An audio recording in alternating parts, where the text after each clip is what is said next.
What's up, guys? We back with another one. We got a Dodge Ram single cab 4th-gen in Rob's Customs for a sunroof install. Brand new sunroof install. We're gonna do a black suede. Truck's clean. We are gonna be working inside the garage this time. It's a little windy, it's raining. Let's get it. All right, guys, we got the truck in the garage. Pretty clean. Carbon fiber, good.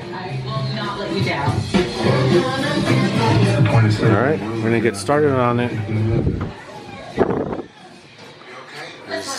Before, wrap it in suede. Alright, guys, we got the sunroof installed.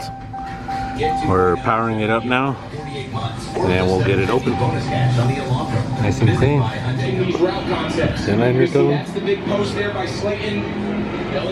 Alright, guys, install's done. This thing came out badass. This is a clean Dodge Ram. Let's check it out. Perfect.